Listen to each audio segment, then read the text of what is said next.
So this is what happened.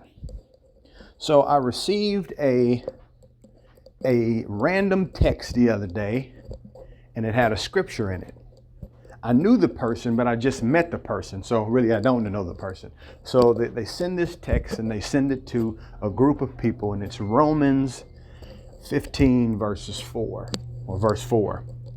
And it reads, "For whatever was written in earlier times was written for our instruction." And I'm reading from the Amplified.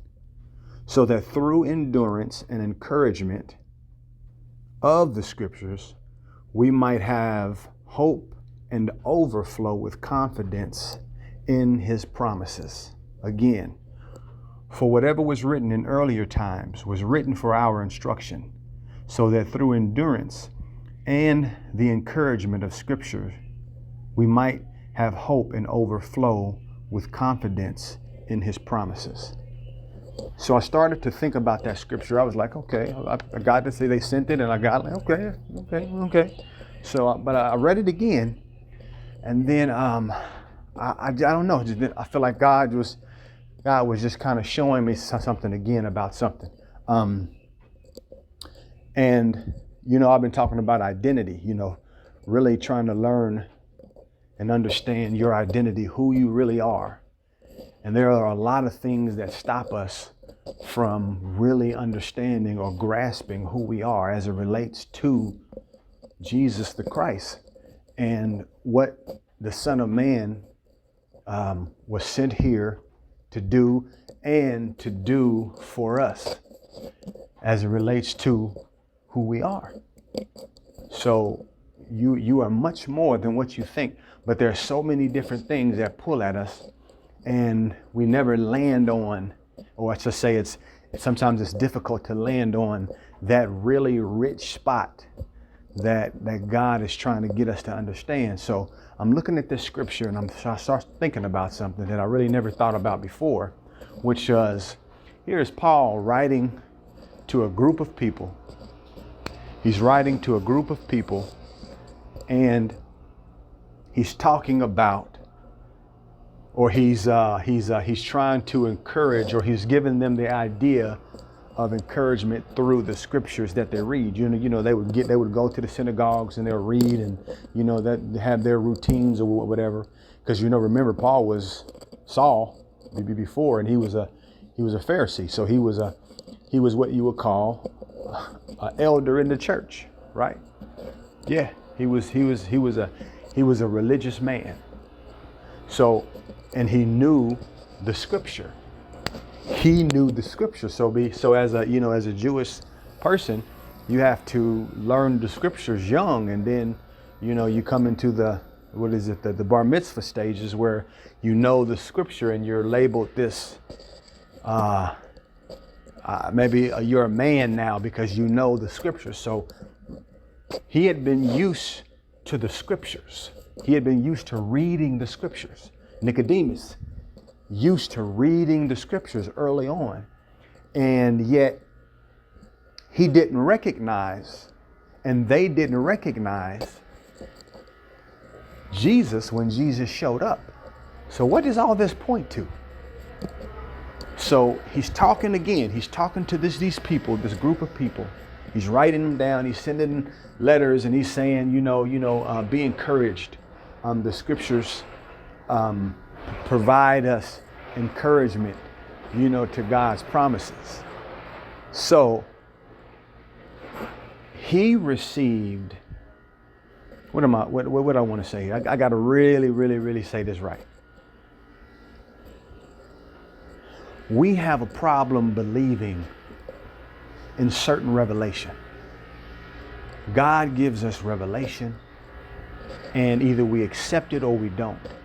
Sometimes that revelation is bittersweet, meaning it stings at first, and then it's sweet. What stings is we should have a history, or we should have a kind of a relationship with God whereas God gives us information, He gives us revelation, on revelation, on revelation, and on revelation. And then there comes a point when what stings is expanded truth. So God gives you a revelation and you love it. Oh, I like it. Oh, blah, blah, blah. But then he gives you revelation on the same thing. And then it stings because it challenges your previous revelation. But this is God. This is what it is. So here's an example again of, remember, man, this was a learned Pharisee. So he knew the scriptures, but evidently he didn't. Because there had to come new revelation to put him into a new space. To be able to see, when we talk about, the places that God sent him and the things that he saw and that he learned, that he really didn't have any reference for prior to becoming Paul, prior to the transformation. So literally he was born again. He was Saul and then he was born Paul. So, and we know, like Nicodemus said, we can't go back into the womb again, but yet transformation and rebirth happened because that's just the natural order of God. So when you find yourself at a place where God is trying to expand you or get you further, rest in the fact that this happens to all of us. Here we have again Saul into Paul, a learned leader in religious traditions. Comes to a crossroads, changes. He's transformed, transcended, and renamed, only to receive new and deeper revelation of the same scriptures that he was born into. Isn't that something? He was born into these scriptures and yet didn't recognize it. And isn't that what Jesus always said? How do you not know this? You guys are older than me. And you've been reading and learning these things for years, and yet you don't know God. Isn't that something? Because we all have to have the moments where we are reborn. We transform, we transcend from the old you into the new you. The old you into the new you.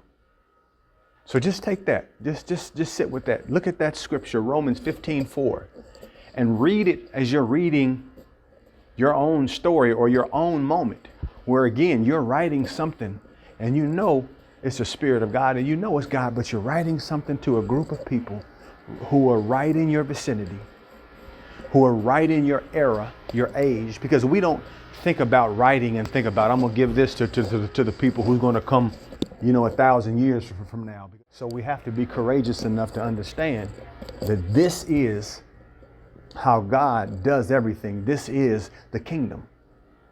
This is what it's like. So will you hear? Hear.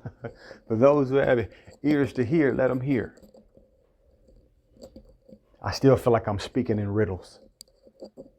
I always do that every time I do a video or something like this. It always feels like it still sounds like a riddle. But I thank you for the Spirit of truth. So allow yourself to partake in your transformation, your ascension, your going higher with understandings, so that you can truly, truly, truly become the identity that you were made to become, the identity that Jesus came and did what he did so you can have and you can hold.